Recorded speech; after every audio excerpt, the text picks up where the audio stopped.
네, 오늘 1월 마지막 주일이고 또 설 대명절을 앞둔 귀한 주일입니다. 한 주 동안 잘 지내셨죠?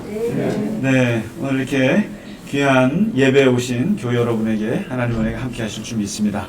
우리 이 시간 마음을 모아서 경건한 마음으로 정말 일주일에 한 번 드리는 이 예배인데 하나님께 드리도록 하겠습니다. 다 함께 묵도하시겠습니다.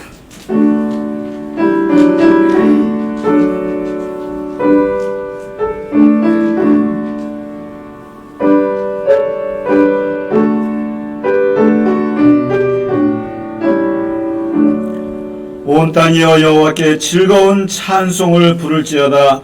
기쁨으로 여호와를 섬기며 노래하면서 그의 앞에 나아갈지어다. 여호와가 우리 하나님이신 줄 너희는 알지어다. 그는 우리를 지으신 이요 우리는 그의 것이니 그의 백성이요 그의 기르시는 양이로다. 아멘. 우리 다 함께 사도신경 고백함으로 예배 열도록 하겠습니다. 나는 전능하신 아버지 하나님 천지의 창조주를 믿습니다.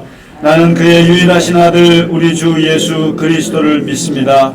그는 성령으로 잉태되어 동정녀 마리아에게서 나시고 본디오 빌라도에게 고난을 받아 십자가에 못 박혀 죽으시고 장사된 지 사흘 만에 죽은 자 가운데서 다시 살아나셨으며 하늘에 오르시어 전능하신 아버지 하나님 우편에 앉아 계시다가 거기로부터 살아있는 자와 죽은 자를 심판하러 오십니다.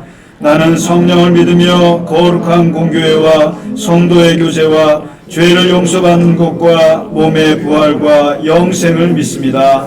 아멘.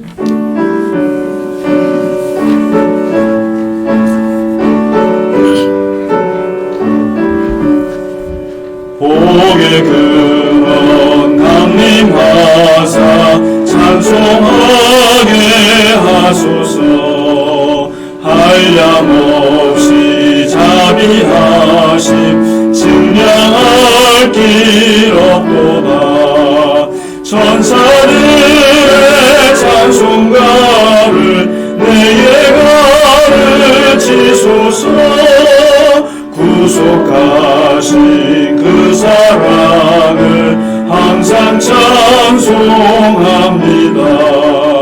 주의 크신 도움받아 이때까지 왔으니 이와 같이 전국에도 이르기를 바라네. 하나님의 품을 떠나 죄에 빠진 우리를 예수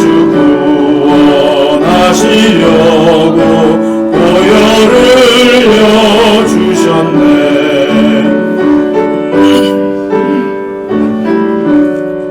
주의 귀한 은혜 받고 일생 빚진 자 되네. 주의 은혜 사슬 되사 나를 주께 매소서. 우리 마음은 연약하여 범죄하기 쉬우니 하나님이 받으시고 전국인을 지소서.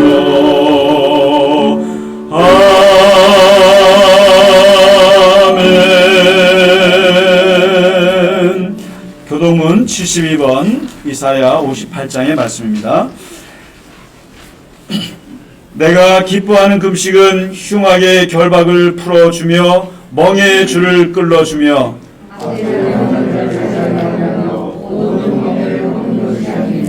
또 줄인 자에게 내 양식을 나누어 주며 유리하는 빈민을 집에 들이며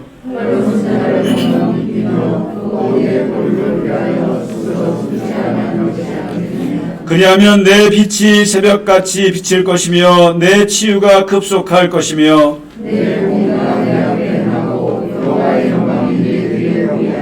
내가 부를 때에는 나 여호와가 응답하겠고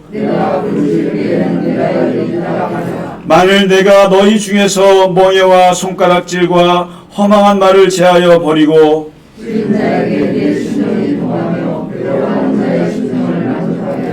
내 빛이 흑암 중에서 떠올라 내 어둠이 낮과 같이 될 것이며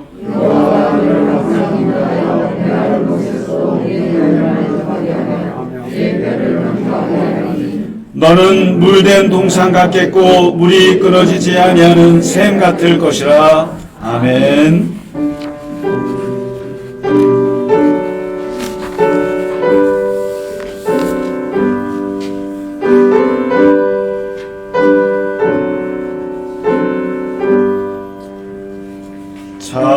찬양 성부 성자 성령 성삼일체께 영원 무궁하기까지 영광을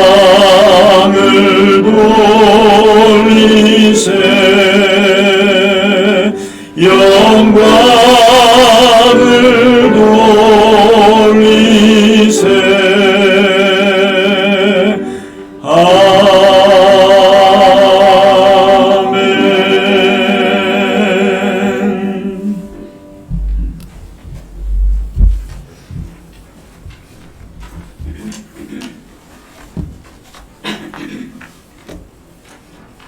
하나님 아버지, 오늘도 거룩한 주일 맑은 날을 주시고 이렇게 한자리에 모여 예배할 수 있게 해주신 은혜를 감사합니다. 마음을 모아 머리 숙인 저희를 받아 주시옵소서. 항상 주님을 따른다고 하면서도 주님을 거스를 때가 있고 그렇게 순종하지 못하면서도 염치 없이 아버지께 기도하는 모습을 생각하면 언제까지 이렇게 부끄러운 모습이 계속될까 두렵습니다. 그래도 언제나 사랑으로 기다려주시는 아버지 하나님을 생각하면 그 포근한 아버지의 품에 안기고 싶은 부족한 죄인임을 고백하오니 용서해 주시옵소서. 이제 우리 민족의 명절 설 연휴가 시작되었습니다. 그래도 설날이면 온 가족이 모여 음식을 나누고 덕담을 나누는 정겨운 모습이 그려집니다. 하지만 육친 부모님이 세상을 떠나신 후 그 모습은 이제 상상 속의 그림이 되고 말았습니다. 더구나 코로나로 인해 그나마 남은 가족들도 서로 모이기가 어려운 세상입니다. 그래도 소리내어 어머니 아버지를 부르고 싶을 때 언제든지 아버지 하나님이라 부를 수 있어서 감사합니다. 때로는 아버지께 하고 싶은 얘기가 많아도 그냥 아버지 그 한마디로 끝나기도 합니다. 무슨 말이 더 필요할까요? 그냥 아버지 하면 내 가슴속 답답한 마음이 다 사라짐을 느낍니다. 언제나 가까이 계셔서 외롭지 않게 해주시는 아버지, 아버지께 받은 한없는 이 사랑을 세상 모든 사람들과 나눌 수 있게 해 주시옵소서.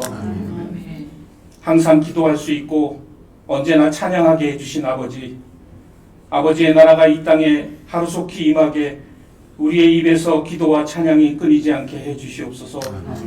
코로나 아니라 그 어떤 재앙이 닥쳐도 아버지께서 늘 함께 하심을 믿고 기도에 위로받고 찬양으로 기쁨 얻게 해 주시옵소서. 아버지, 우리에게 갈릴리 겨자나무 교회를 주셔서 감사합니다.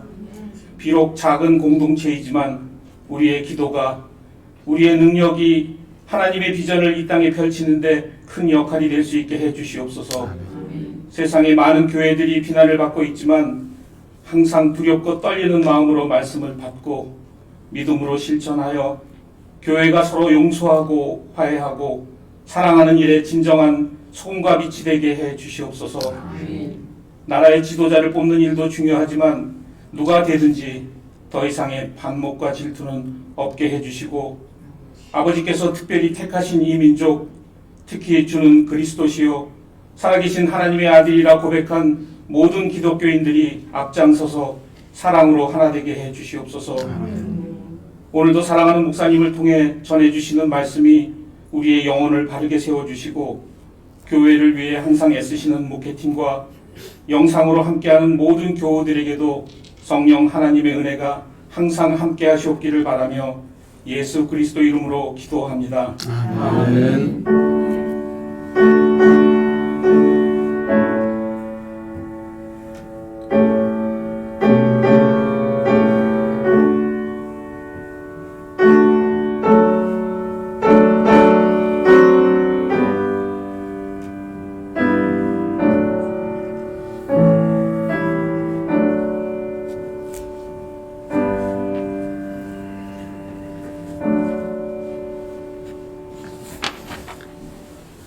찬송가 함께 찬송하겠습니다.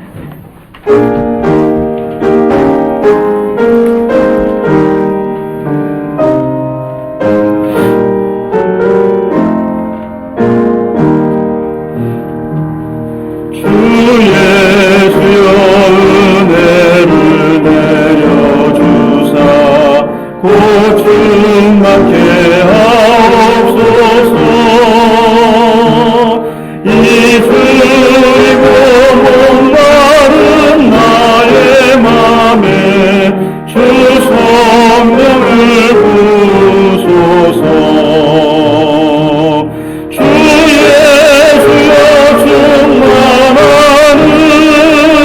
은혜 내 영혼에 부으소서. 주 예수만 나의 힘되고 내 만족함 됩니다. 주 예수여 죄에서 풀어주사 날 정결케 하옵소서. 이 세상의 유혹이 나의 맘에 틈 못하게 하옵소서. 주 예수여 충만한 은혜 내 영혼에 부으소서. 주 예수만 나의 힘되고 내 만족함 됩니다. 예냐고미 천사와 씨름하던 그 믿음을 주옵소서. 이 세상의 물결이 흉흉해도 날 평안케 하옵소서. 주 예수여 충만한 은혜 내 영혼에 부으소서. 주 예수만 나의 힘되고 내 만족함 됩니다. 주 예수여 완전한 주의 사랑 나가기를 원합니다. 그 사랑이 내 맘에 충만하여 날 기쁘게 하옵소서. 주 예수여 충만한 은혜 내 영혼에 부으소서. 주 예수만 나의 힘되고 내 만족함 됩니다.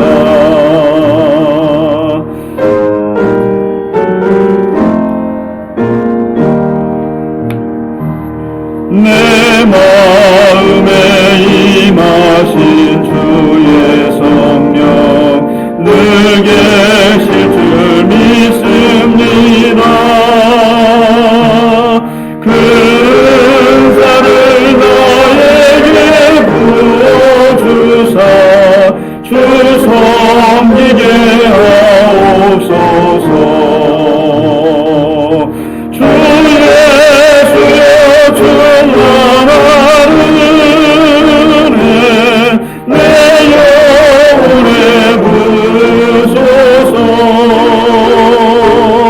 주 예수만 나의 힘되고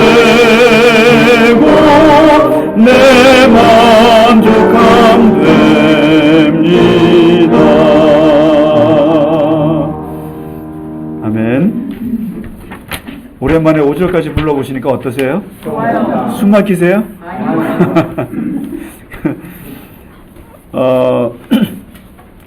코로나 상황이 지금 이제 17,000명 맞죠? 17,000명이죠. 이미 뭐 방역 당국에서는 2만 명, 3만 명 예상하고 있기 때문에 이제 그런가 보다 하고 크게 놀랍진 않습니다만은 너무 위험한 것 같아요. 너무 위험하고 물론 전파력이 강한 바이러스가 대체로 이 치명률은 좀 낮은 면이 있다고는 합니다만 그래도 걸리면 안 좋죠. 그래서 정말 조심하셔야 될 것 같고 그래서 제가 이번 주에 사실은 우리가 이렇게 거리가 있으니까 제가 마스크를 벗고 합니다만은 이렇게 여기 아크릴을 그리고 우리 집사님도 이게 지휘하시려고 하다 보니까 이제 어쩔 수 없이 마스크를 벗으시는데 그래서 이게 아크릴을 좀 알아봤어요. 그래도 조금 가려야겠다. 그래서 너무 비싸요. 그래가지고 조금 다시 또 알아보니까 아주 간단하게 하는 데가 있어서 그래도 예배에 크게 뭐 위험하지 않더라도 그래도 갖출 건 갖춰야겠다. 그래서 지금 좀 알아보고 있습니다. 그래서 하여튼 이게 급증할 때 우리가 조심해야 되고 지금까지 또 안 걸리셨는데 지금 또 걸리면 너무 억울하지 않으시겠어요? 그래서 저도 그냥 자신 있게 막 돌아다니고 그랬는데 요즘엔 저 같은 사람도 좀 위축되고 조심스럽더라고요. 그래서 조심조심 사람들도 잘 안 만나고 왜냐면 제가 걸리면 예배가 지장이 있을 것 같죠? 그리고 누구를 다른 목사님 와서 하기도 좀 그렇고 그래서 하여튼 조심스럽습니다. 그래서 늘 조심하셔야 될 것 같고요. 그래서 오늘 김밥도 오늘 최영옥 집사님께서 또 김밥을 좋은 걸 사오셨는데 들고만 가시는 걸로 같이 먹지 않고 나누어 드릴 테니까 그래서 이렇게 주일마다 우리가 이렇게 김밥 배식을 받는 그래서 해서 오늘은 앉아서 먹는 것도 좀 조심스럽습니다. 그래서 하여튼 최대한 해서 가져가서 집에 가서 나눠 드시도록 그렇게 하도록 하겠습니다. 그리고 오늘 또 이제 설이기 때문에 또 집에들 또 일찍 또 가셔야 될 것 같고 또 사실 저도 올해가 또 특이하게 어머니 기일이 딱 오늘이에요. 그래서 이제 설날이기도 하고 또 기일이기도 하고 해서 지난해는 못 갔는데 올해는 예배 끝나고 좀 가볼까 합니다. 그래서 저녁에라도 좀 그러니까 사실 그 살아계실 때 좀 자주 갔어야 되는데 모르겠어요. 제가 목사가 돼서 제일 나쁜 것 중에 하나가 이 명절 때 고향을 못 가서 그래서 사실 제가 어머니한테 어느 순간 아주 그 가슴에 못 박는 얘기를 한 게 아직도 좀 있는데 아들 목사가 됐으니까 그 자식 버렸다고 생각하세요.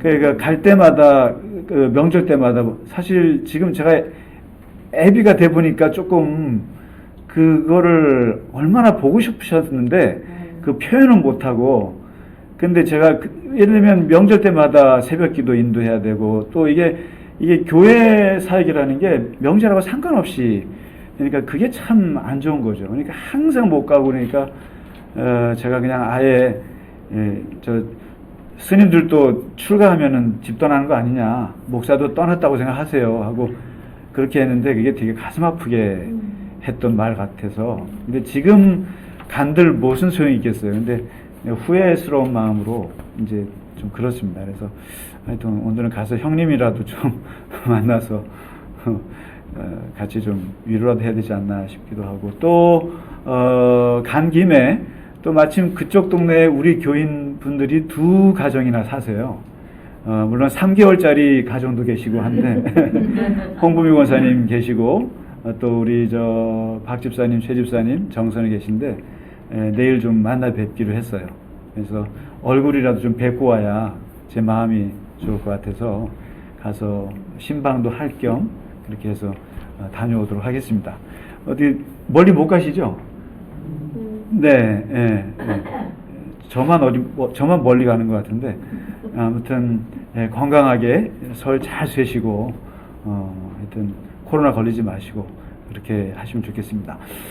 그리고 이제 성경 공부는 제가 이제 예언서가 거의 42강 해서 아주 길게 저도 이 예언서를 해보긴 전체를 다 해보긴 이번이 처음인데 아주 다 했고 이제 다음엔 뭘 할까 고민 중인데 아무래도 사실 성경 공부는 구약을 좀 하게 돼요. 왜냐하면은 신약은 사실 목사가 이렇게 특별히 교육을 하지 않아도 신약은 그냥 읽으면 돼요. 사실은 크게 거를 게 없어요. 예수님의 말씀은 그냥 자기가 듣고 묵상하고 그렇게 살면 되는 거거든요. 근데 구약은 한 번 해석을 거쳐야 돼요. 왜냐하면 우리는 예수님을 믿는 사람들이지 유대교를 믿는 사람들이 아니기 때문에 이 유대교의 경전이 구약이거든요. 근데 이게 구약이 또 우리 성경에 들어와 있기 때문에 구약은 좀 걸러내지 않으면은 아주 이상한 신앙을 갖게 됩니다. 쉽게 말해서 구약이 얼마나 사람 막 죽여요. 그래서 기독교가 굉장히 폭력적인 종교가 되고 구약의 말씀 근데 그렇게 하면 안 되거든요. 그래서 구약을 성경 공부를 좀 많이 하게 됩니다. 그래서 이번에는 예언서 했고 이번 텀은 역사서를 좀 해볼까 합니다. 완전 이스라엘 사사기부터요. 그러니까 이제 출애굽의 역사 끝나고 사사기부터 이제 가나안에 정착해서 망할 때까지 한번 길게 해보려고 하는데 괜찮을까요? 네? 재밌다. 예. 역사가 그래도 재미있고 또 의미가 많죠. 그래서 그래도 한 주 쉬고 하겠습니다. 좀 시간을 좀 주시면 다음 주부터 역사서를 한번 사사기부터 하나님 앞에 이스라엘이 어떻게 살아왔는가를 같이 공부하도록 하겠습니다.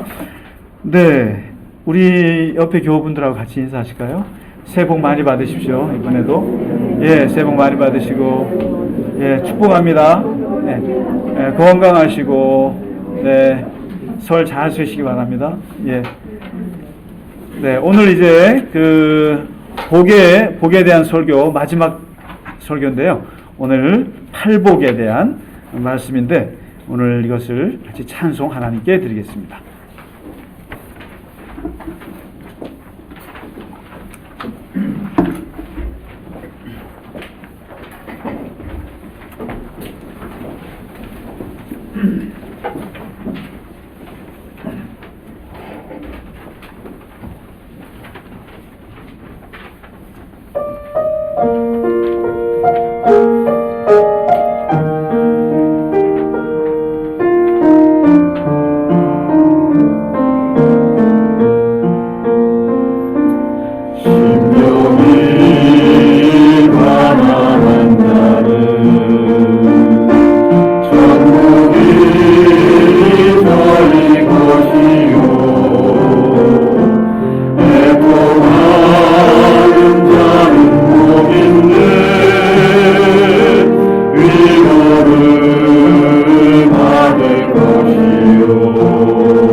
기도하겠습니다. 오늘 우리에게 주시는 하나님 말씀 마태복음 5장 1절에서 12절 말씀 되겠습니다. 예수님의 팔복의 말씀인데요. 같이 읽겠습니다. 시작. 예수께서 무리를 보시고 산에 올라가 앉으시니 제자들이 나아온지라 입을 열어 가르쳐 이르시되 심령이 가난한 자는 복이 있나니 천국이 그들의 것이며 애통하는 자는 복이 있나니 그들이 위로를 받을 것이며 온유한 자는 복이 있나니 그들이 땅을 기업으로 받을 것이며 의에 줄이고 목마른 자는 복이 있나니 그들이 배부를 것이며 긍휼히 여기는 자는 복이 있나니 그들이 긍휼히 여김을 받을 것이며 마음이 청결한 자는 복이 있나니 그들이 하나님을 볼 것이며 화평하게 하는 자는 복이 있나니 그들이 하나님의 아들이라 일컬음을 받을 것이며 의를 위하여 박해를 받은 자는 복이 있나니 천국이 그들의 것임이라. 나로 말미암아 너희를 욕하고 박해하고 거짓으로 너희를 거슬러 모든 악한 말을 할 때에는 너희에게 복이 있나니 기뻐하고 즐거워하라. 하늘에서 너희의 상이 큼이라. 너희 전에 있던 선지자들도 이같이 박해하였느니라. 아멘.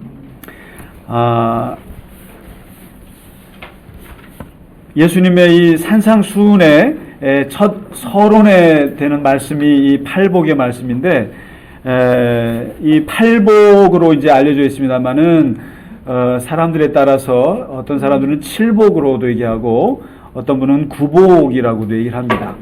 특히 우리 이상만 장로님은 구복을 강력하게 주장하십니다. 근데 이 기뻐하라 이거, 그리고 우리나라가 특히 구자를 좋아하기 때문에 7은 서양 사람들이 좋아하는 숫자라 아마 칠복이라고도 해석하기도 하고, 뭐 팔복은 중국 쪽인가요, 장로님? 예. 그리고 이제 9는 원래 우리나라. 근데 실제로 이제 구복이 맞지 않느냐 해서 이제 얘기도 합니다만은, 아무튼 예수님의 이 복에 대한 선언은 제가 왜 5번의 주일 중에 이제 맨 마지막에 위치를 했는가 하면, 모든 그 일들이 마지막이 결론이 제일 중요합니다. 그래서 맨 뒤에 것이 앞에 것들을 다 소멸하게 되어 있습니다. 제가 왜 이것을 팔복을 마지막 주에 하는가 하면은, 앞에 복들은 사실상 우리가 미안하지만 다 잊어버려야 할지도 모릅니다. 그리고 소멸시켜야 할 수도 있어요. 우리가 왜 구약과 신약을 할 때 그 어려움이 있냐면은, 구약이 매우 소중한 영적인 자양분을 담고 있는 책입니다만은, 신약이 옴으로써 구약을 잊어야 할 수도 있어요. 사실 잊는 것이 차라리 나을 수가 있어요. 그래야 우리가 믿는 예수님께 더 집중할 수 있기 때문에 그렇습니다. 계약서라, 그래서 계약서라는 거예요. 옛날 계약과 신계약이라는 거예요. 신계약이 오면 옛날 계약은 폐기시켜야 돼요. 그걸 계속 옛날 구약과 신계약을 같이 막 섞어서 막 해석하고 적용하면 부동산 못 가지세요. 집을 계약을 할 수가 없어요. 그런 것처럼 항상 신계약이 중요한 건데, 마찬가지로 이 복에 대한 것도 창세기에 나와 있는 아브라함에게 준 사복, 그리고 신명기가 말하고 있는 그 하나님께 순종하면 복받고 불순종하면 저주받는 그 신명기의 세계관, 그리고 수많은 사람들이 땅과 자식과 그리고 명예와 그리고 인간의 형통을 축복이라고 복이라고 그렇게 믿었던 이 구약, 그리고 조금 나아졌습니다마는 신약에서 진짜 복 있는 사람은 하나님과 더 가까이 하는 것, 그리고 하나님의 말씀을 즐거워하는 것, 그리고 악인들과 함께 하지 않는 것, 이런 정도. 그리고 이제 하나님 저를 가난하게도 마시고 부하게도 마시고, 그러면서 이제 오직 필요한 양식만 주시면 그게 제게 복이 되겠나이다. 잠언에 있는 말씀들. 그러면서 이 복에 대한 생각들이 조금씩 바뀌어갔단 말이죠. 크게 말하면 복은 처음에는 전부 다 눈에 보이는 게 복이라고 구약은 가르쳤고 창세기는 그렇게 가르쳤어요. 자식이 많은 것 눈에 보이는 거죠. 그리고 돈이 많은 것 눈에 잡히는 거죠. 그리고 땅이 넓은 거 보이는 거고요. 그리고 명예, 그다음에 권력, 그리고 형통하게 사는 것, 건강하게 사는 것, 그거 다 눈에 보이는 것들이고 손에 잡히는 것들이죠. 그래서 그것을 우리는 복이고, 실제로 구약 성경에서는 그 복을 추구하게 했고, 하나님께서 실제로 이스라엘 백성들에게 그런 복을 주셨어요. 그렇게 갚아주셨단 말이죠. 그런데 점점점 가다 보면 조금 발전한 게 이제 마음의 복으로 하나님을 섬기고 또 하나님을 기뻐하는 거, 이 정도면 우리가 복이 아니겠는가라고 생각을 했단 말이죠. 그게 이제 구약의 끄트머리예요.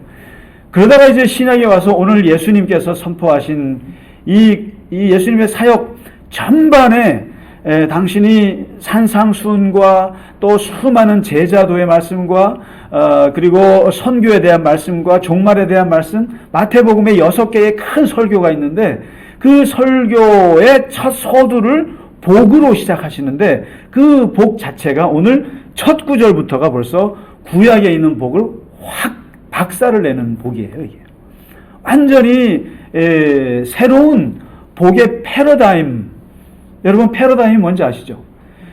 이게 틀거리잖아요. 틀거리. 세상을 보는 틀거리인데 틀거리 자체를 하나 예수님께서 옮겨 놓으시는 설교예요. 오늘 말씀이. 그러니까 구약의 물질의 패러다임, 또 시편에서 나오는 그냥 인간관계 그리고 하나님과의 관계, 이 패러다임을 아예 넘어서 새로운 틀거리를 여는 복의 개념을 말씀하시는데, 여기에는 사실은 우리는 볼 때 이렇지 않습니까? 마음이 가난한 자는 마음이 가난해야 천국을 얻는구나. 또 애통하면 위로를 받는구나. 그리고 온유하면 땅을 받는구나. 그래서 if then 이런 식으로 조건식으로 얘기하는데 예수님은 그렇게 말한 적이 없어요. 이게 조건절이 아니에요. 아니고 선언이에요. 선언. 왜냐하면 행복하여라. 마음이 가난한 자여 행복하여라 이거예요. 너는 행복하다 이거예요. 마음이 가난한 자, 온유한 자, 정의에 목마른 자, 그리고 긍휼히 여길 줄 아는 자, 너는 복이 있도다 이거예요. 복이 있도다인데 이 복도 무슨 물질이나 눈에 보이는 것이 아니라 행복이에요. 행복. 기뻐하여라 이런 뜻이죠. 그거 아주 좋은 거야. 율로기야. 좋은 거야. 그래서 이것은 행복 선언문이에요. 마카리오스다. 좋은 거야, 그거. 그리고 아주 그거 기뻐해. 너 애통하고 막 처절하게 탄식하는 거, 그거 좋은 거야. 그거 행복한 거야. 이 선언이에요. 선언이고, 이런 사람에게 무엇을 준다, 이게 뒤에 나오죠. 땅, 배부를 것이요. 이거는 물론 하늘의 보상을 얘기하는 겁니다만, 중요한 것은, 그런 사람들이 행복한 것이다 라고 선언해 주시는 것이고, 그래서 이 8개, 9개의 하나하나 뜯어보시면 놀라운 행복의 심리학을 보여주는 설교이기도 해요. 그래서 저는 이것을 행복의 심리학이라고 해요. 가난한 마음이라는 게 무엇인가? 애통의 심리가 무엇이며, 그리고 온유의 심리가 무엇일까? 그리고 긍휼하게 하는 것, 그다음에 마음이 청결한 것, 그리고 화평케 하는 그 모든 심리, 이게 다 마음의 것들이에요. 마음이고 삶의 태도에 대한 거거든요. 이런 부분들을 얘기하는데 정말 놀라운 행복 심리학이고, 또 한 가지 이 8복, 이 9복의 말씀은 뒤에 보면 전부 다 하나님의 나라가 나와요. 하나님의 아들이라 일컬음을 받을 것이요, 천국이 너희 것이고, 그 다음에 하늘의 위로가 있을 것이고, 그리고 하나님께서 하나님을 보게 될 것이고, 그러면서 이게 하나님 나라의 시민 자격증 선문이에요. 사실은 이게 하나님의 나라를 쟁취해서 하나님의 나라를 사는 사람들에게는 어떤 심리적인 자세와 어떤 마음의 태도를 가지고 사는지를 보여주는 자격증 같은 거예요. 이게요. 하나님 나라에 들어가는 사람, 아니면 이 땅에서 하나님 나라를 사는 시민들은 이러한 사람들이라고 선언하신 거예요. 그런 면에서 한번 보시면 이렇습니다. 이렇게 마음이 가난한 자, 사실은 그 가난이라고 하는 게 누가복음에는 사실은 그냥 가난한 자라고 그랬어요. 여기서 아주 묘한 마태복음과 누가복음에 묘한 타협이 있어요. 누가복음은 굉장히 어떤 면에서 레디컬해요. 아예 가난한 자. 그러면 어떻게 됩니까? 물질적으로 없는 사람이 복이 있다라는 거예요. 그러면 이제 하나님을 믿는 사람들이 가난한 사람만 믿습니까? 있는 사람도 믿잖아요. 그러니까 마태복음은요, 거기에다가 심령이란 말을 집어넣었어요. 마음이 가난한 자. 돈은 많아도 마음이 가난한 사람도 있지 않느냐? 라고 약간 타협을 한 거예요. 그런데 분명한 것은 물질적으로 가난하건 영적으로 가난하건 마음이 가난하건 가난한 게 중요하다는 거예요. 가난. 이 성경에서 제 아는 그 선배 박사님이 성서에서의 가난을 연구하시는 분이 있어요. 구약부터 신약의 전체 가난을 5년 동안 연구하고 계시는데 지금도 나라에서 돈 받고 하는 거예요. 이게. 가난이라는 것이 왜 중요하냐면 이게 영적으로 보면은 그런 거예요. 가난한 사람들이라는 게 뭐냐면 자기 자신에 대해서 절망한 사람들이에요. 자기 자신에 대해서 너무나 실망한 거예요. 자기 자신에 대해서 믿을 게 없다고 생각하는 게 가난이에요. 그래서 이 사람들은 타자에게 의존하는 사람이에요. 타자가 누군가가 나에게 주지 않으면 못 사는 사람이 가난한 사람이에요. 마음이 가난하다. 물질이 가난하다. 누구든지 절대적으로 의존을 해야 할 존재인데 불교는 몰라도 기독교는 절대 의존의 종교예요. 기독교는 누가 뭐라 그래도 누군가에게 기대는 종교라고요. 그걸 신앙이라고 그러고 그걸 믿음이라고 그러고 신뢰라고 그러고 그것을 하나님 신앙이라고 그래요. 누군가에게 하나님께 기대해야 되는 거예요. 우리는요. 스스로 할 수가 없어요. 그래서 항상 누군가에게 기대하고 믿어야 하고 그렇지 않으면 살 수 없는 기독교인들에게 가장 중요한 덕목이 가난이에요. 사실은. 자기 비움인 거거든요. 텅 빈 거. 아무것도 없어서 누군가에게 손을 내밀어야 하는 존재. 이런 자들이요. 복이 있도다. 행복한 거다. 그게. 왜냐하면 그런 사람들 이게 이제 반대로도 생각해 보셔야 돼요. 마음이 부자고 물질이 부자고 모든 게 부자인 사람은 뭐예요? 당당하고 기댈 게 없고 그리고 내 스스로 독립할 수 있고 자존감이 강하죠. 그런데 그 사람들은 누구도 그 사람을 도와줄 필요가 없어요. 근데 이것이 세상에서는 좋습니다만은 신앙의 세계에서 그리고 영적인 세계에서는 제일 나쁜 거가 배부름이에요. 배부름이에요. 아무도 그 사람을 도와주지 않아요. 여기서 하나님은 더더욱 이 사람을 쳐다보지도 않아요. 그래서 정말 내가 신앙이 깊어지고 싶고 정말 내가 하나님께 의지하고 싶다면 가난해야 돼요. 진짜로. 가난해야 돼요. 없어야 한다고요. 그래서 내가 기댈 수밖에 없는 하나님. 이게 구약의 이스라엘 신앙의 아주 깊은 영적인 흐름이에요. 이게. 이스라엘은 가난한 민족이잖아요. 가난한 민족이고 없는 민족이었어요. 그리고 맨날 당하는 민족이에요. 한 번도 식민지에서 벗어난 게 최근이에요. 최근이에요. 그러니 그들에게 필요한 것은 하나님께 의지하는 것. 가난. 그걸 안 거죠. 같은 맥락입니다. 이게 다. 애통하는 자. 처절하게 탄식하는 거예요. 이것은 하나님 앞에서 철저하게 자기를 부정하는 거예요. 애통하는. 어떻게 내가 하나님 앞에 서고 싶어도 서지 못하고 하나님께 드리고 싶어도 드리지 못하고 내 마음의 이 답답함을 하나님 아십니까? 처절하게 애통해하고 탄식하는 그 마음, 그거 좋은 거야. 그거 진짜 좋은 거다. 그게 복이다. 이렇게 말씀하시는 거예요. 그러니까 한번 시편을 보세요. 시편은 마음이 아프신 분들은 시편을 보셔야 돼요. 그것도 그 시편 중에 탄원의 시편. 탄식의 시편을 보시면 마음에 큰 위로를 받습니다. 왜냐하면 하나님 도대체 어디 계십니까? 지금 뭐하고 계십니까? 내가 이렇게 악인들에게 억울하게 당하고 맨날 고통을 받는데 하나님은 어떻게 한마디 얼굴 한번 비추지 않으십니까? 탄식하고 애통해하는 거, 그거 정말 좋은 거다. 이렇게 얘기하십니다. 온유한 자, 여기 보면 유일하게 그 팔복 중에 이렇게 하나님께서 예수님이 보상해 주시는 것 중에 3가지는 하늘에서 오는 거고요. 또 3가지는 그냥 이 인간으로부터 받는 거예요. 그러니까 이런 거죠. 애통하면 위로를 받을 것이고. 근데 유일하게 한 가지가 뭐냐면 여러분이 제일 여러분만 아니라 저도 제일 좋아하는 보상인데 그게 바로 온유한 자는 복이 있나니 땅을 기업으로 받을 것이다. 유일하게 손에 잡히는 복이에요. 유일하게 이렇게 눈에 보이는 복이죠.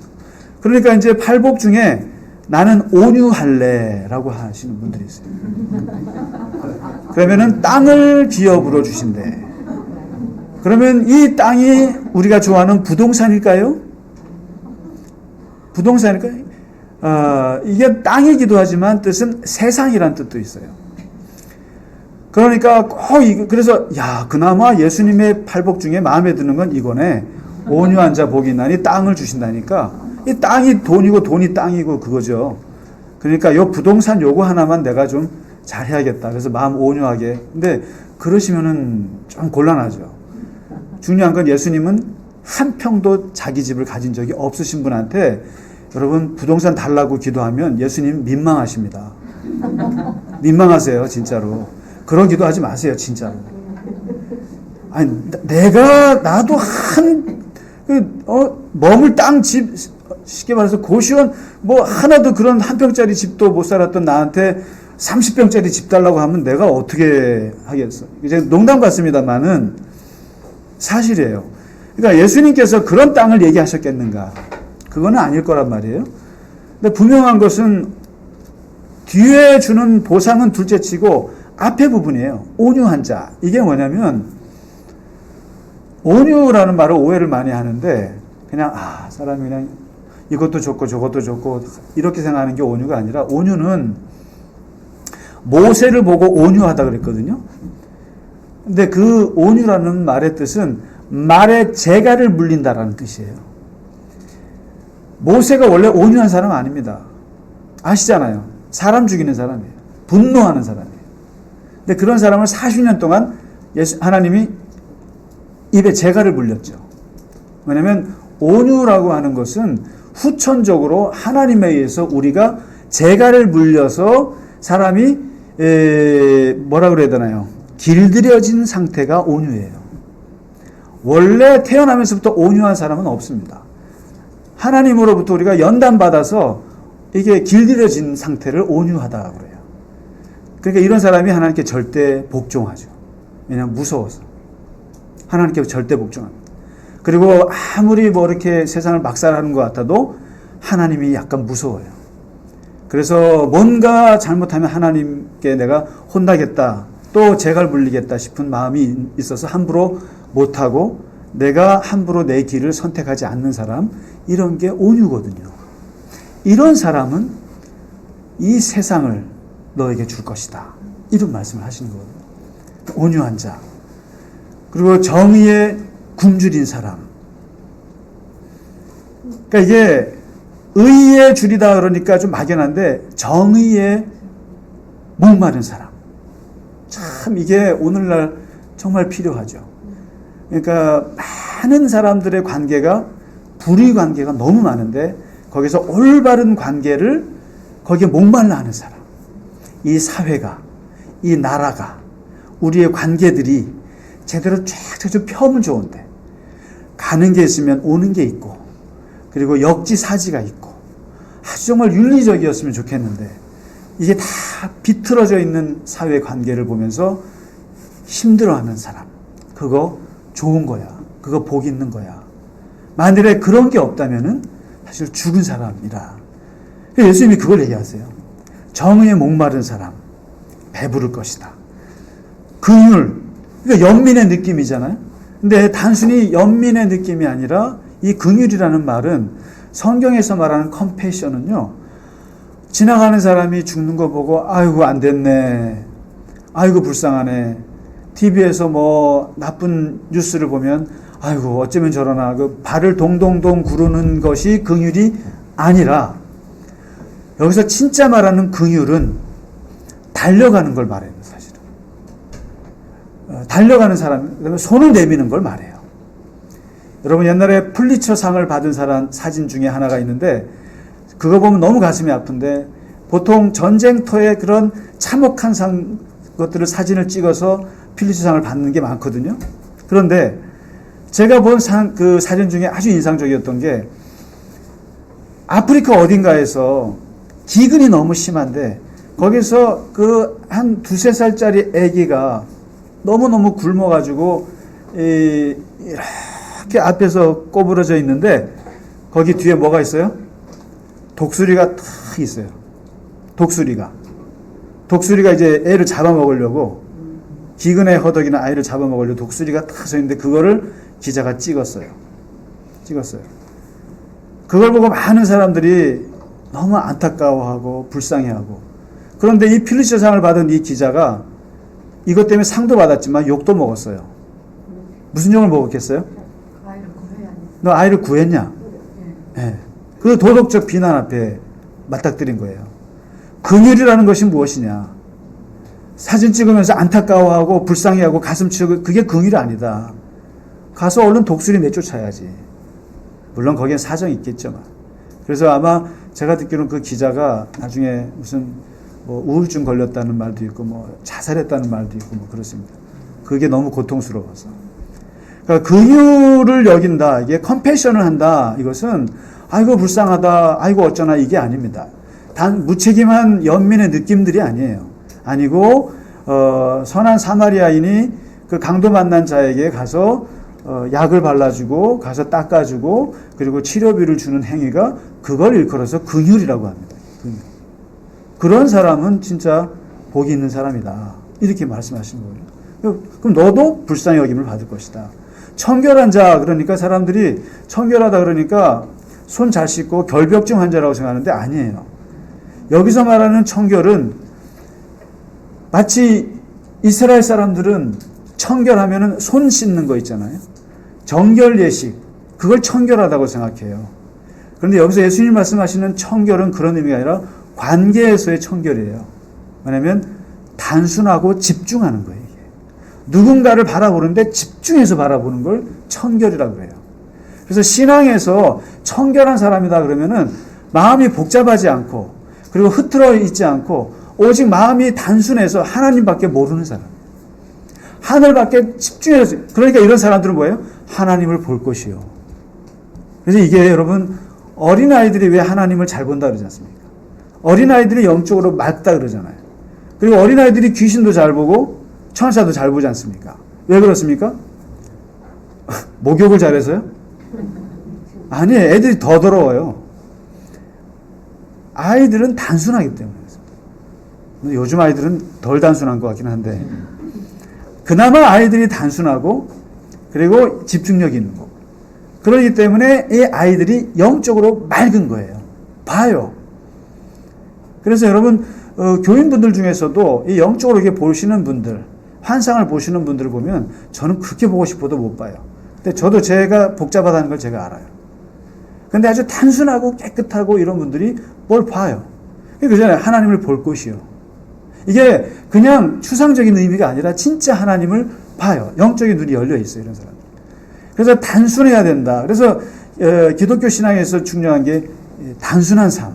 자꾸만 단순하게 사세요 그러잖아요. 단순하게. 너무 그래서 뭐 이렇게 여러분 집에 혹시 옷들이 있으면 이제 좀 한 번쯤 다 꺼내서 버리시기 바랍니다. 그래서 우리가 한 번씩 가끔씩 1년에 2번씩 집에 있는 거 다 꺼내서 한번 좀 거둘 필요가 있어요. 그러니까 복잡하지 말게 하라. 심플하게. 옷이나 음식이나 뭐 그냥 한 끼 먹으면 그만이지. 이게 까다로운 분들이 있어요. 근데 심플하라. 그런 사람들이 하나님을 볼 것이다. 화평케 하는 자. 이것은 무슨 평화를 사랑하고 평화를 외치는 사람이 아니에요. 아니고 진짜 갈등을 싫어하는 사람이에요. 그러니까 사람들이 틀어지는 걸 싫어하는 사람이에요. 정말 평화. 그래서 이 피스메이커가 되는 사람들이 이건 하나님의 아들이 될 것이다. 사실은 교회는 어느 공동체건 사실은 갈등하면 끝이라고 봐요. 끝이에요. 저는 어제 어떤 분의 부고 소식을 들었는데 그분이 저를 엄청 괴롭혔던 분이에요. 엄청 괴롭히고 그리고 저에게 정말 못할 일을 했던 분인데 뭐 그럴 수도 있죠. 근데 돌아가셨다는 얘기를 들었어요. 그랬을 때 제가 깨달았어요. 어젯밤에 남에게 해코지하고 죽으면 안 되겠구나. 누군가에게 원한을 주고 죽으면 안 되겠구나. 그래도 사람이 내가 죽으면 사람들이 아유 명복을 빕니다. 물론 명복이라는 게 기독교적인 말은 아닙니다만은 그래도 아유 어떻게 안타깝네. 그분 참 잘 살았네. 이런 마음을 줘야 되는 것 같아요. 그런데 차마 명복을 빌기도 어렵고 그렇다고 해서 잘 죽었나라는 말은 못 하겠어요. 그런데 마음이 안 좋아요. 마음이 안 좋아요. 이게 바로 화평하지 않은 상태에서 살다가 죽으면 안 되겠구나. 안 되겠구나. 사람들이 나를 얼마나 이상하게 여길까? 그리고 그 사람 얼마나 힘들까? 죽었으니까 참 안타까워해야 되는데 안타까워하지도 않고. 이런 그 화평이라고 하는 것이 얼마나 중요한가. 그래서 만일에 여러분 정말 교회는 저도 이제 경험해 봤습니다만은 다투면 안 될 것 같아요. 다투면 안 돼요. 다투면 그냥 얼른 서로 그냥 헤어지고 얼른 끊는 게 좋을 것 같아요. 그리고 시간을 두고. 제가 옛날에는 안 그랬거든요. 시시비비를 따졌고 뭔가를 이렇게 정리해야 된다는 아닌 것 같아요. 그냥 갈등 상황을 만들지 않는 게 중요해요. 이것은 우리 교회도 그렇고 나라도 그렇고 다 그렇지 않습니까? 빨리 대선이 끝났으면 좋겠어요. 이게 왜냐하면 이게 대선이라는 게 작은 전쟁이거든요. 전쟁이기 때문에 여기서 서로가 죽여야 되거든요. 죽이고 갈등 상황을 만들어서 자기 편을 만드는 참 유치한 게임인데 근데 민주사회는 어쩔 수 없으니까 거치는 겁니다만은 빨리 끝났으면 좋겠어요. 그리고 여러분 그런 것 때문에 또 여러분들도 휘말리지 마세요. 그래서 제가 웬만하면 교회에서 그런 정치 얘기를 하지 않자고 하는 게 그리고 화평이 깨어질까 봐 그런 거예요. 화평. 그리고 우리가 그러한 작은 이데올로기와 그런 작은 신념들의 하나님의 신앙이 그거보다 못하나. 정말 교회가 정치에 무너지면 창피한 거예요. 정말 그런 정치적인 것 때문에 우리가 갈라지면 부끄러운 일이에요. 우리의 신앙이 그거밖에 안 되나. 그런데 여러분 놀랍게도 그러한 정치나 그런 종교 얘기가 되게 위험해요, 사실은. 굉장히 위험해요. 제가 이번에 저희 성결교단에 이제 교단 잡지가 있어요. 한 120년 된 잡지가 있는데 거기에 이번에 대선이 가까이 오니까 기독교 윤리학을 전공한 이제 박사들한테 이제 글을 부탁을 했어요. 그래서 이제 저에게는 이제 성결교회의 정치 윤리에 대해서 좀 써달라고 그래서 이제 이렇게 써주고 돈 10만 원 받았거든요. 그걸로 여러분 김밥 사겠습니다, 제가. 근데 거기서 제가 예수님이 정치인이셨나? 예수님이 좌파요, 우파요? 예수님이 보수예요, 진보예요? 그걸 제가 써줬어요. 그리고 예수님이 진짜 어떤 분인가, 정치적이신 분인가, 비정치적이신 분인가, 그거를 제가 윤리적으로 써줬어요. 썼는데 결론은 뭐냐면은 예수님은 하늘에 집중하고 땅에서는 굉장히 레디컬 하셨던 거예요. 하늘에 집중하다 보니까 땅에서 사람들로부터 엄청난 오해를 받고 결국 정치적으로 죽으셨어요. 그런 아이러니가 예수님께 있어요. 있는데 그러면서 예수님은 가장 가난한 자들에게 집중하셨던 분이다. 가난한 자, 없는 자, 이런 자들에게 집중하셨고, 그것 때문에 돌아가셨고, 또. 이제 그런 의미에서 우리가 나라를, 정치를 얘기하는 걸 좀 했는데, 그건 사람들 어떻게 생각하는지 간에 이제 그렇게 썼습니다만은, 중요한 것은 화평을 이룰 수 있느냐. 아무리 좋은 진리라 할지라도, 아무리 좋은 말이라 할지라도, 그 사회가, 그 조직이 화평하지 못하면 무슨 소용이 있겠는가. 그리고 진짜 이런 사람들은 하나님의 아들이라, 이게 제일 좋은 축복이에요. 제일 좋은. 하나님의 아들이라 일컬음을 받을 것이다. 이런 사람들이 신의 아들이지 누구냐 이거예요. 세상을 화평케 하는 사람. 이런 사람. 그리고 마지막에 또 정의 때문에, 예수님 때문에 핍박을 받는 사람. 쉽게 말하면 고통당하는 사람 있잖아요. 무고하게 고통당하는 거 있잖아요. 고난당하는 거. 욥 같은 사람 있잖아요. 욥 같은 사람. 그런 사람 복이 있다 이거예요. 복이. 이런 사람 괜찮은 사람이다. 결론을 지으면 그런 거예요. 예수님의 이 8가지 이 팔복은 너희가 마음이 가난하고 애통하고 온유하니까 내가 이걸 줄게, 이렇게 보시면 안 돼요. 그리고 예수님의 이 팔복은 여기에는 어떠한 물질도 어떠한 그 보이는 가치도 없어요. 오직 예수님의 이 복의 보상은 오직 보이지 않는 하늘에서 주는 것밖에 없어요. 그래서 재미가 없어요. 그래서 많은 사람들이 복을 얘기할 때 팔복을 멋있어 하지만 따라하지 않아요. 이 팔복을 자기 복의 개념으로 집어넣고 살지 않아요. 저 스스로도 이렇게 우리 교인분들이나 사람들 만나면은 일 잘 되면 아유 복 있으시네. 저도 무의식 중에 그래요. 돈 많이 벌면 아유 복 받으셨네요. 저도 그래요. 알면서도 그런다고요. 그러니까 복이라고 하는 게 얼마나 물질적으로 보이는 게 복인지 몰라요. 그렇게 해요. 근데 진짜 팔복은 하나도 보이는 게 없어요. 이 세상에서는 아무것도 없어요. 아무것도 말이 그렇죠. 천국이 저희 것이며 위로를 받을 것이요 배부를 것이요. 여러분 이게 마음에 와닿으세요? 잡히세요? 땅밖에 안 잡히시잖아요. 땅밖에 눈에 들어오는 게 없잖아요. 근데 땅조차도 예수님이 말씀하신 거는 아무것도 이 세상에서는 너에게 주는 게 아니야. 그러니까 이게 뭐입니까? 결과적으로 마음이 가난한 자 그러면 돼. 애통하는 거 그거 괜찮아. 좋은 거야. 그게. 아주 좋은 거야. 그리고 정의에 목마른 거 그거 좋은 거야. 그리고 사람 고통스럽게 사는 거 있잖아요. 내가 뭔가 의의에 목말라서 핍박을 받아서 사람들에게 막 해를 당하는 거 그거 좋은 거야. 정말 좋은 거야. 복 있는 거야. 그거면 돼. 이렇게 생각하라는 거예요. 이게 아무런 보상이 없어요. 그거 자체만으로. 그러니까 자꾸만 구약의 눈에 보이는 복, 또 내 손에 잡히는 복, 이런 걸 추구하는 사람들에게는 예수님의 팔복은 그런 거죠. 근데 한번 거꾸로 한번 생각해 보세요. 시간이 좀 많이 갔습니다. 오늘 마치겠습니다. 이게 복을 얘기하니까 말이 끝이 없네요. 그러니까 여러분 우리가 사람이라 할지라도 사람도 마음이 가난한 사람하고 배부르고 떵떵거리고 사는 사람 중 누가 더 예뻐요? 누가 더 미우세요? 예? 떵떵거리고 배부르고 나 있다고 하는 사람들 아무도 도와주고 싶지 않습니다.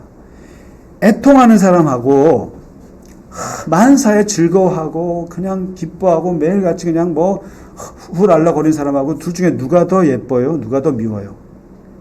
사람도 또 온유한 사람, 길들여져서 사람이 이런 사람하고 교만한 사람하고 누가 더 예쁘고 누가 더 도와주고 싶으세요?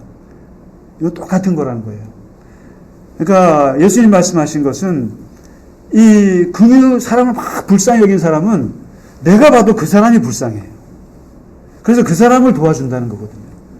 그러니까 예수님 말씀하신 이 복은 이런 사람들은 애통하고 온유하고 8가지 이런 마음의 태도를 가진 사람들은 하늘도 그 사람을 위로하고 하나님도 그 사람을 도와주지만은 사람들도 그 사람을 좋아해요. 여러분 이 사람들 좋아해요. 여러분 주변에 온유한 사람, 긍휼이 베푸는 사람, 청결한 자, 화평한 사람 이거 싫어할 사람 있어요? 다 좋아합니다. 이게 사람도 좋아하고 하나님도 좋아하는 성품이 이런 거예요. 그래서 이 팔복은 마지막 맞습니다만은 이 팔복을 가지고 감옥에서 시를 쓰신 분이 있어요. 누구냐면 윤동주예요. 저는 이 윤동주 시인을 시를 잘 모르지만 이분의 그 부끄러워서 어떻게 할지 모르는 이분의 그 아주 순수한 양심의 그런 모습에 저는 윤동주를 좋아합니다. 근데 이분이 팔복을 썼는데 죽기 3년 전에 감옥에서 쓴 거거든요. 근데 시가 어떤지 아세요? 팔복이 아주 간단해요. 슬퍼하는 자는 복이 있나니, 슬퍼하는 자는 복이 있나니, 슬퍼하는 자는 복이 있나니. 이걸 8번을 해요. 이게 팔복이에요. 그리고 맨 마지막이 뭔지 아세요? 저희가 영원히 슬플 것이요. 너무 웃기지 않아요? 시가. 윤동주라는 분이 그 감옥에서 죽기 전에 가장 힘들 때, 가장 고통스러울 때 성경을, 모태신앙이잖아요, 이분이 성경을 보면서 내 인생 복이 있나 생각하신 거죠. 복이 있나. 그리고 나를 지금 이 상황에서 나를 위로해주고 나를 복 있다 말해줄 수 있는 성경 구절이 있을까? 찾아봤겠죠. 창세기 민수기에 있는 그 복도 받겠죠. 제사장의 축복, 그리고 신명기의 복, 그 다음에 시편 1편도 받겠죠. 시편 91편도 받겠죠. 그리고 오늘 예수님의 팔복도 받겠죠. 근데 이 모든 복의 내용을 보면서 자기를 복되다고 말할 수 있는 성경의 복이 뭘까? 뭐겠습니까? 그나마 팔복이죠. 그나마 팔복인데 그 팔복조차도 사실은 윤동주 같은 그런 상황에 있는 사람에게는 위로가 안 되는 거예요. 지금 감옥에서 죽기 직전에 있는 나에게, 그리고 식민지 지배에 있는 이 한민족의 이 슬픔, 우리가 이렇게 슬프면, 애통하고 고통스러워하면 하늘이 위로해 주나? 근데 현실은 무슨 위로는 위로예요. 그냥 계속 슬플 뿐이에요. 계속 슬프고 결국에는 맨 마지막 구절이 더 슬퍼요. 저희가 영원히 슬플 것이요. 근데 평론가들의 말에 의하면 그 퇴고한 원고가 남아있는데 그 끄적거리는 그 윤동주의 거기에 보면 영원이라고 썼다가 X했다가 오래라고 썼다가 X했다가 여러 말을 갈등하다가 결국 에라 영원히 슬플 것이요 하고 그냥 깊이 슬픔 속에 들어가더라는 거죠. 이걸 생각해 봐야 되는 거죠. 복이라고 하는 게 정말 고통의 심연에 있는 사람에게 정말 위로가 될 수 있는 그 복이 뭔가. 윤동주는 어떻게 보면 하나님께 저항하는 것처럼 시를 썼습니다마는 그것만이 자기가 진짜 하나님 앞에 복이 있다는 것을 영원히 슬플 거야. 그리고 그는 그 다음에 온 건 그분 죽었어요. 감옥에서 생체 실험 당해서 돌아가셨다고요. 그야말로 이 세상에서 아무것도 없는. 그래서 한번 그 윤동주의 팔복을 보면서 진짜 우리가 어떤 복을 생각해야 되는가. 눈에 보이는 복에 집착하고 그러시겠는가. 예수님이 말씀하신 이 복도 정말 엄청난 얘기예요. 하나님이 나를 위로해 주시면 난 돼. 이 정도. 하나님이 나를 붙잡아 주시면 돼. 하나님만 나를 인정해 주시면 정말 그 복인 나는 살만한 거예요. 다른 거 다 잃어버려도 그냥 하나님이 나를 받아주시면 돼. 이게 팔복의 핵심이고 그게 유일하게 하늘이 주시는 보상인 거예요. 그것만 바라면 돼. 어떻게 괜찮으시겠습니까? 그러니까 구약의 복은 잊어버리시라는 거예요. 어떻게 보면 잊어버리셔야 돼요. 저도 좀 잊어버리려고 그래요. 그냥 고통받는 거 괜찮아. 그냥 내가 애통하는 거 그거 괜찮아. 하나님만 나를 인정해 주시면 돼.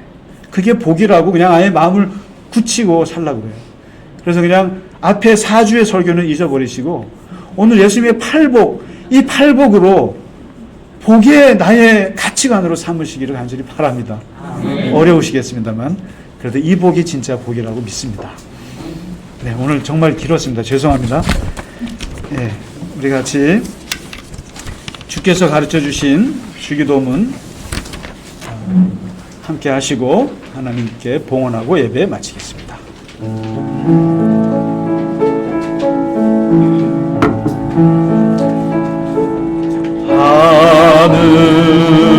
하늘에 계신 아버지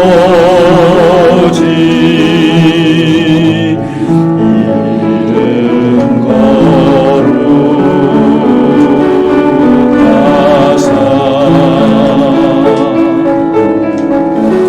주님 나라 임하시고 뜻이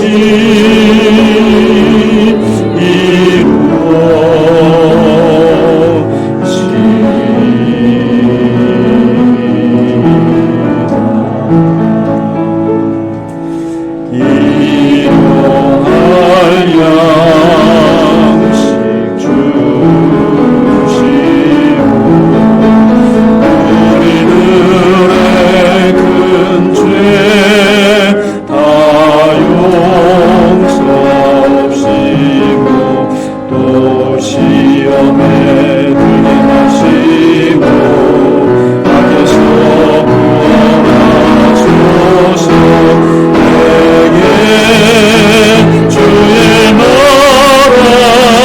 주의 권세 주의 영광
하나님 아버지, 우리에게 하나님을 만나게 하시고 하나님을 만나게 하심으로 우리에게 마음을 가난하게 하시고 우리의 애통함이 무엇인지 알게 하시고 온유하게 산다는 것이 무엇인지 깨닫게 하시고 정결케 하시고 그리고 우리에게 긍휼의 마음을 주시고 그리고 화평케 하게 하시고 의에 목마르게 하시고 의로 인해서 또한 핍박받아도 주께서 오늘 우리에게 기뻐하라고 말씀하신 하늘의 상이 크라고 말씀하신 그것만으로도 하나님, 우리가 복된 자임을 믿고 감사합니다.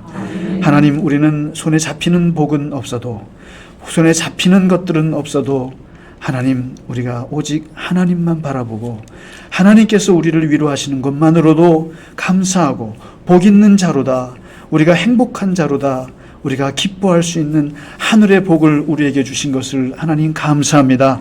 하나님 아버지, 우리 스스로를 박복하다 말하지 않게 하시고 하나님으로 인하여서, 주님으로 인해서 우리가 기뻐하고 즐거워하며 마음에 힘을 얻고 위로를 얻는 귀한 하나님의 백성들 되게 하여 주시옵소서. 아버지 하나님, 설날 대명절을 맞아서 하나님, 우리 모든 교우들이 또 가정에서 또 친지들과 더불어 또 휴가를 보낼 터인데 아버지 하나님께서 함께하여 주시고 하나님께서 그 안에서 은혜와 사랑으로 충만하게 하나님 붙잡아 주시고 특별히 우리가 선교하는 선교사님들과 또 한꿈학교와 여러 돕는 분들 하나님께서 그들에게도 하나님의 은혜와 사랑으로 늘 동행하여 주시옵소서. 주 앞에 드린 예물 위에 주님 함께 하시고 이 예물이 쓰여지는 곳에 하나님의 나라와 하나님의 역사가 일어나는 귀한 일이 있게 하시고 드린 손길을 주께서 붙잡아 주시고 늘 형통으로 인도하여 주시옵소서. 이제는 우리 주 예수 그리스도의 크신 은혜와 하나님 아버지의 지극하신 사랑과 성령의 감화, 감동, 위로, 교통하심이 오늘 예배하고 주와 더불어 복된 자로 살기를 원하는 갈릴리 겨자나무 교회와 모든 교우 형제 자매 머리 위에 이제로부터 영원까지 함께 하시기를 간절히 축원하나이다. 아멘.